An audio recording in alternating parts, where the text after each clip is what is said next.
Let's enter into the sessions.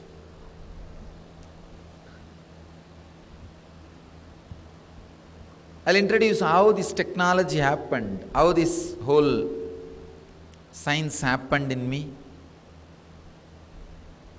Knowing this, you will really have the strong vidarka and inspiration to enter into this whole science.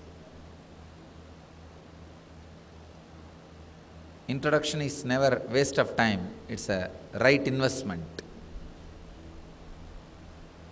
Person who creates formula to reproduce the outer world understandings on every mind is a scientist.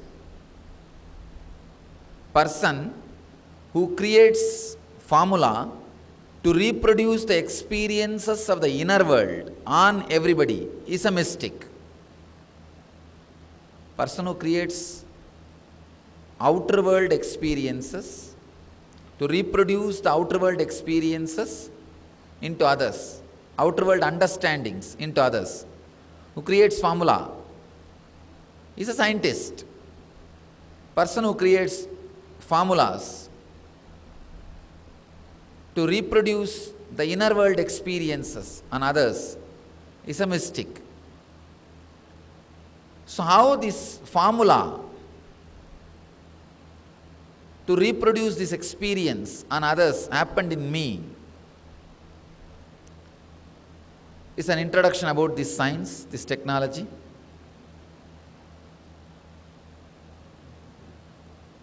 The young age I was spending a lot of time in traveling, doing pilgrimages and wanderings. So I was near Varanasi, a small place near Ghazipur. There was a small town. I was staying there and taking care of one sadhu, one very elderly sadhu. He was in his deathbed. I was staying in the hospital, ICU. ICU means don't visualize Hyderabad ICUs. The village hospital ICUs. I can say town hospitals ICUs. Kind of a two broken steel cart, but for a town it was well equipped. For that size town it was well equipped. I was taking care of him. In North India, the tradition is all the young sadhus will take care of the old sadhus. Taking care of sadhus is considered as a great punya, especially when they are sick and old. I was taking care of this sadhu. At that time, I happened to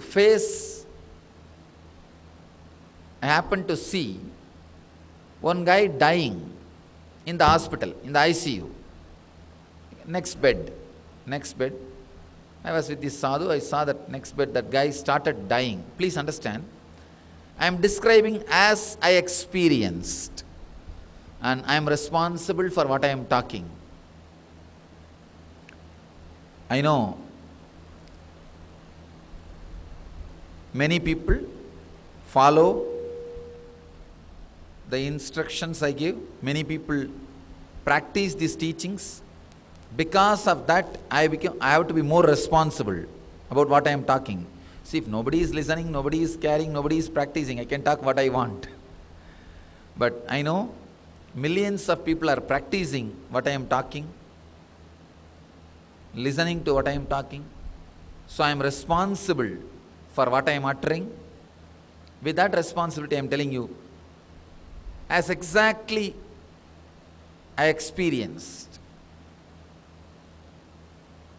I saw this person dying.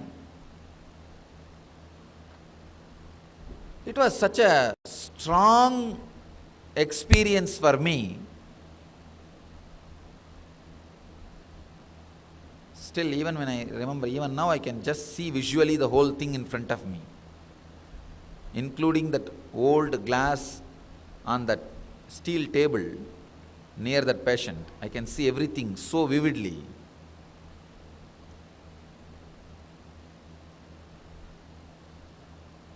That guy he started dying. The doctors were standing around and trying to help, support him, whatever medically they can do, giving oxygen or whatever medically they can do, they were trying to do. But of course, they were not able to save him. He started leaving the body. First time I was seeing death directly. In the young age, I saw my old grandmother dying, but I didn't have the vision or the spiritual experience to see what is happening in the being. Here, I was able to see very clearly what is happening in that being. But I was not able to help. I was not able to do any help to that person. But I was able to see what was happening in that being. I saw very clearly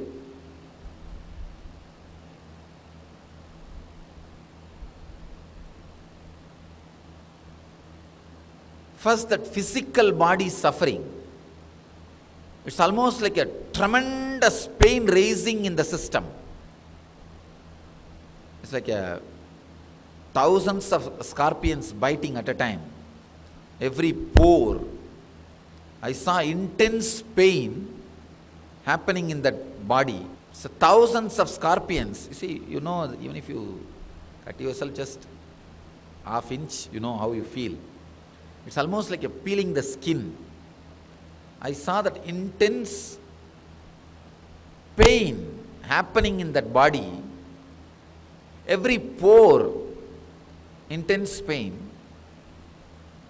In few minutes, I saw that that person's soul was not able to tolerate that pain. It just dived into coma. Means like see, in your system, you have an automatic painkiller mechanism. That is a coma. The pain is too much, you fall into coma. That's a kind of an automatic painkiller mechanism. It's not that you will not have pain, you will not feel the pain. When it becomes too much, like a sound, if it is too less, you can't hear. If it is too much, you can't hear. The frequency is more, you can't hear. The same way, if the pain is beyond certain frequency, you push yourself into coma. You can't experience it anymore. You can't see anymore. I saw that person just jumped into coma. The moment he fell into the coma, his being, his soul started leaving the body. See, because he fell into the coma, all his old engrams, samskaras become alive, awakened. It's like when you fall into the dream state, all your desires will be awakened. Desire, fear, guilt, everything will be wildly playing on you. You can see very clearly. Sometime early morning,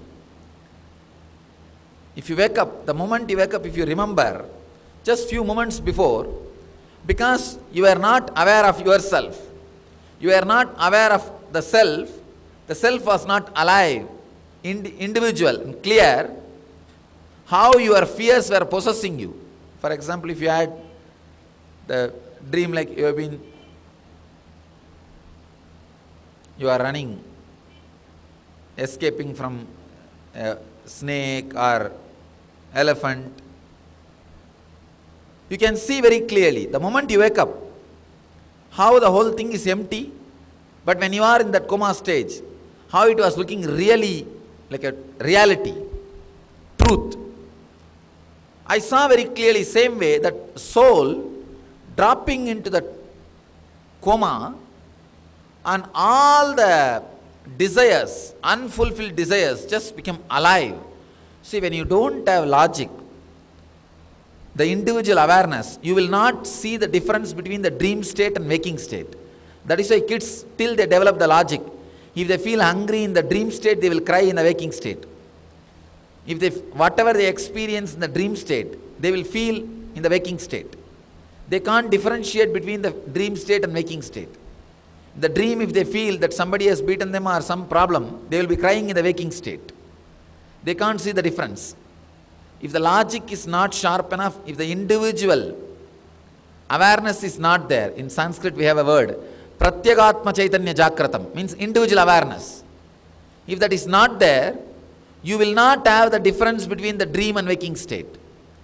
I saw in this person, please understand, through this story I am revealing some of the important truths related to death. And I am responsible for all the words I am uttering. I will answer all your questions related to the subject I am talking. Any doubt you have, you can note down and write a question. The next session I will answer.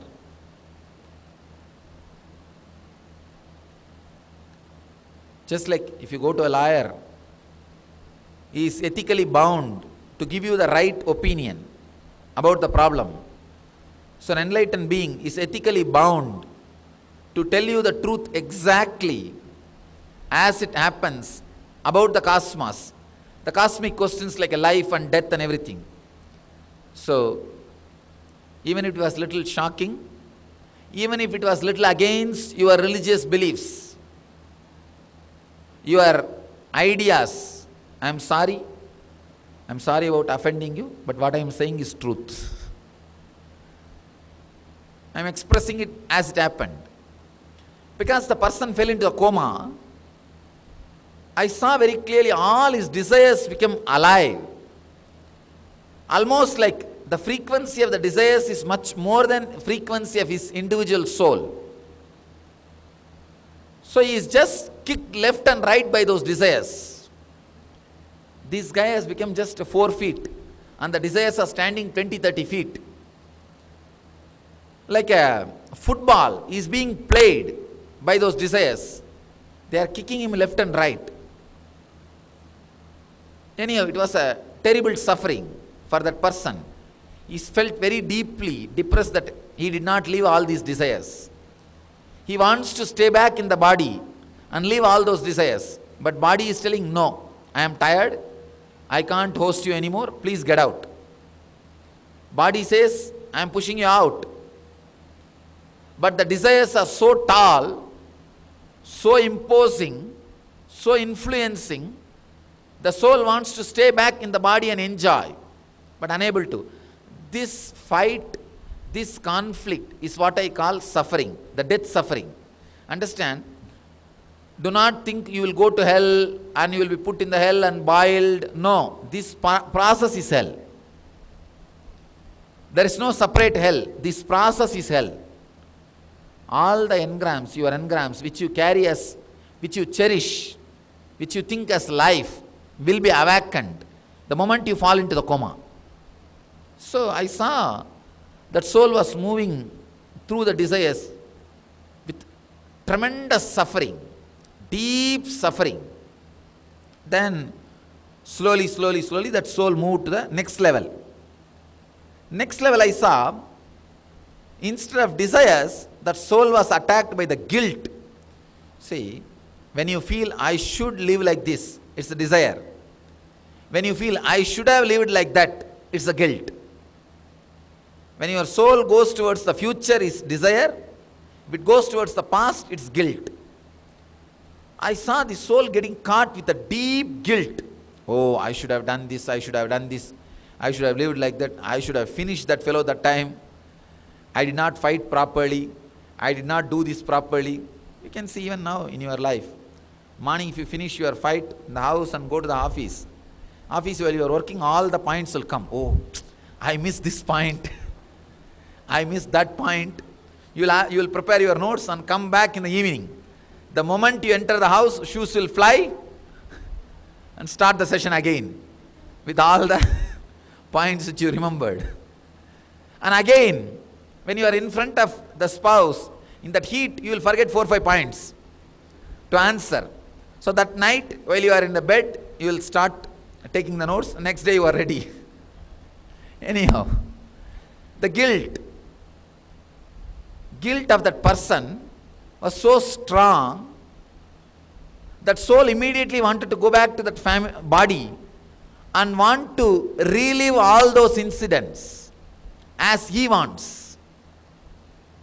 Wanted to redo everything. But body says, no, I am tired, get out. And with that load, please understand, when that soul was going through every desire, the stress on that soul was getting increased. The load was getting increased. Then that soul started moving towards the guilt. Then again more load getting added. This load is what I call karma. Please understand. When you go through the desire or guilt, all the load happens on you. All your decision, no, I did not live that way, now I will live.